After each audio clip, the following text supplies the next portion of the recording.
Imagine a massive empire that has ruled with an iron fist for hundreds of years.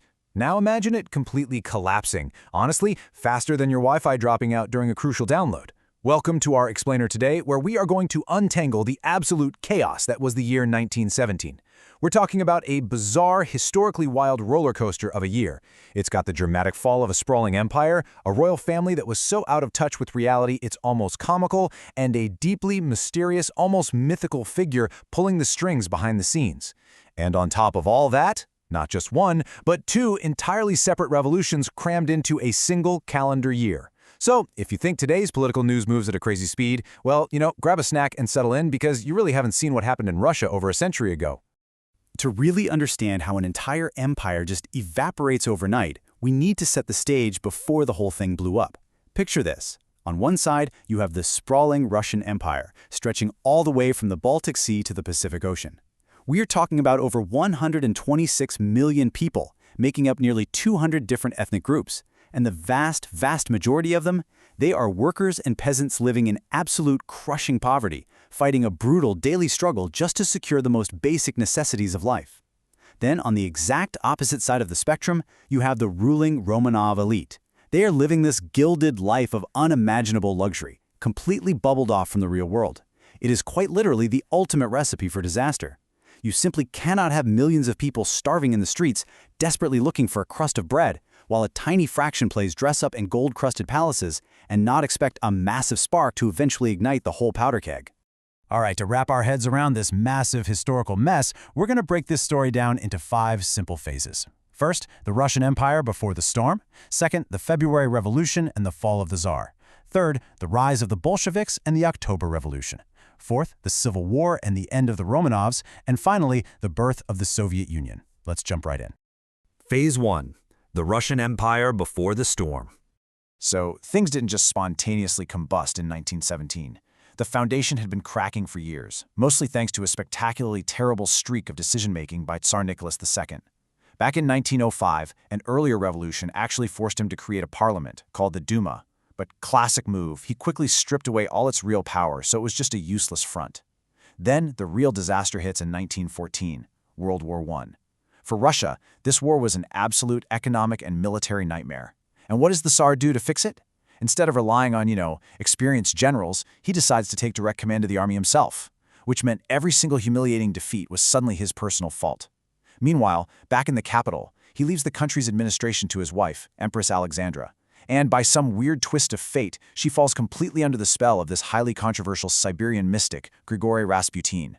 Rasputin's influence became so incredibly toxic and infuriating to the public that Russian nobles actually assassinated him in late 1916. But honestly, by then, the damage to the monarchy's reputation was already done, and it was permanent.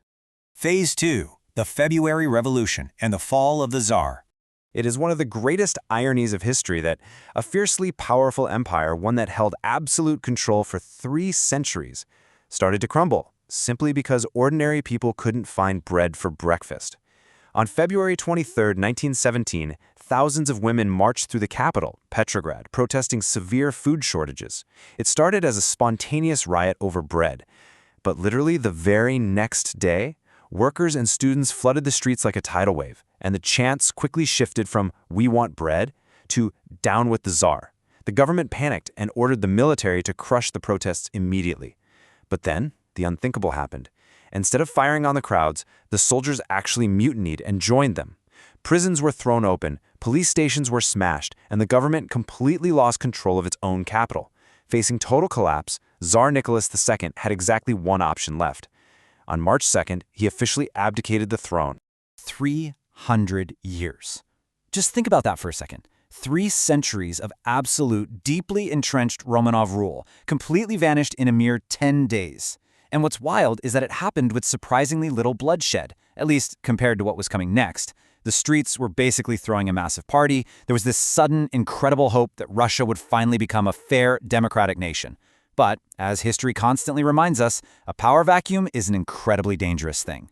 It almost never brings the kind of change people actually want. Phase 3. The rise of the Bolsheviks and the October Revolution. With the Tsar suddenly out of the picture, Russia was left with this incredibly tense dual power situation. You essentially had two completely different groups trying to steer the exact same ship. On one hand, you had the Provisional Government. These were mostly former Duma members who wanted to write a new constitution and build a modern democracy. On the other hand, you had the Petrograd Soviet. This was a council made up of workers and soldiers, heavily influenced by Marxist ideas. And crucially, they were the ones who actually controlled the local military forces, the transportation, and the communications in the capital. Now, the Provisional Government made one absolutely fatal historical mistake. They decided to keep fighting in World War I to honor their foreign alliances. This was a catastrophic miscalculation for a country that was utterly exhausted and bleeding out, and it left the door wide open for a much more radical, highly organized faction known as the Bolsheviks. Enter Vladimir Lenin. After being in exile for 16 long years, Lenin returns, and he was completely brilliant at reading the room. He knew exactly what the Russian people desperately wanted in that exact moment. He didn't stand there and bore a starving crowd with incredibly complex philosophical essays. Instead, he delivered what might be the most effective political marketing campaign in human history, using just 3 simple words: bread, peace, and land. Bread for the starving cities, peace for the miserable, exhausted soldiers in the dark trenches, and land for the poor peasants who actually worked it. As the Provisional Government kept failing militarily, losing hundreds of thousands of lives in the process, Lenin's 3-word promise became a literally unstoppable force. All right, here is our second major twist of the story, because this is one of the most unbelievable historical blunders you will ever hear. Imagine handing your worst enemy a loaded weapon and politely asking them to guard your house. That is exactly what happened. Let's trace it. In July, after some armed uprisings, the government cracked down hard on the Bolsheviks. Lenin actually had to go into hiding and flee to Finland. It looked like the Bolsheviks were completely finished. But then, in August, the commander-in-chief of the army, General Kornilov, decides the government is just too weak, and he marches his troops toward Petrograd to launch a military coup. In an absolute state of panic, the prime minister actually arms the Bolshevik militias, the Red Guards, to defend the city. Railway workers stopped Kornilov's trains, and the coup completely fell apart. Suddenly, the Bolsheviks aren't the bad guys anymore. They are the heavily armed heroes who saved the capital. By October, Lenin sneaks back into the city. Riding this massive wave of popular support and using the weapons the government literally handed them, the Bolsheviks seize key strategic points, storm the Winter Palace, and completely dismantle the Provisional Government. So yeah, a failed military coup actually handed the empire to the Bolsheviks on a silver platter. Phase 4. The Civil War and the End of the Romanovs. Now, you might think that once the Bolsheviks seized power, things would finally calm down. Not even close. Russia immediately spiraled into a devastating, incredibly complex civil war. The country ripped into. On one side, you had the Bolsheviks, brutally consolidating their new power under Lenin's strict leadership. On the opposite side were the White Russians. This was a massive, chaotic coalition of anti-revolutionaries, former military officers, different political factions, you name it. They had heavy foreign backing, and many of them explicitly wanted to restore the old royal order. This wasn't just a political disagreement, it was a ruthless, existential fight for the absolute soul and future of Russia.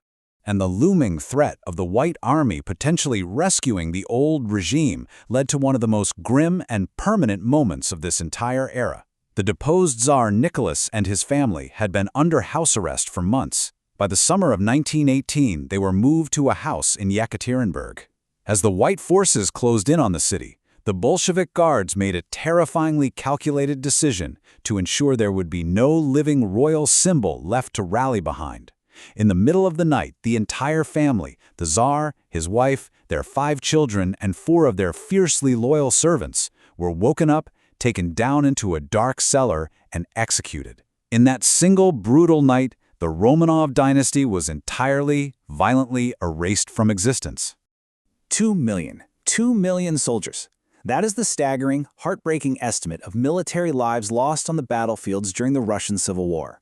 It was a conflict that literally tore the nation apart from the inside out, pitting neighbor against neighbor, brother against brother, in one of the most destructive and bloody conflicts of the early 20th century. 9 million civilians.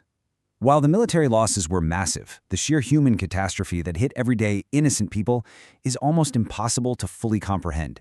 9 million men, women, and children lost their lives, not just from the crossfire, but from deadly epidemics like typhus and from crushing, merciless waves of famine that wiped out entire towns.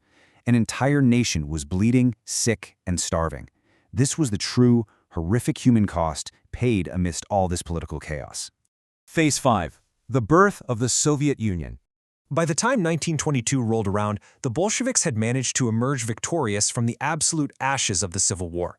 And from that wreckage, a new entity was officially born, the Soviet Union. The leadership began actively constructing a brand new socialist system, one that would eventually grow over the coming decades into a massive global superpower shaping the entire 20th century. But, and this is absolutely crucial to understand, this new state was entirely structured as a ruthless single-party system with absolutely zero tolerance for any kind of political opposition. Which brings us to our final, lingering thought. Think back to those first 10 days in February.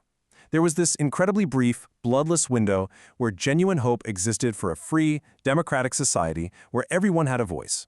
But those hopes were completely erased by the radical takeover in October, leading to a strict totalitarian regime that would last for decades.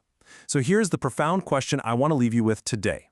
When a starving, desperately oppressed nation tries to tear down a corrupt system and rebuild itself from nothing, at what point does the human cost of that revolution become just too high to bear? Let us know what you think in the comments down below. Thank you so much for joining us for this explainer, and never stop questioning the history that shapes our world. Catch you in the next one.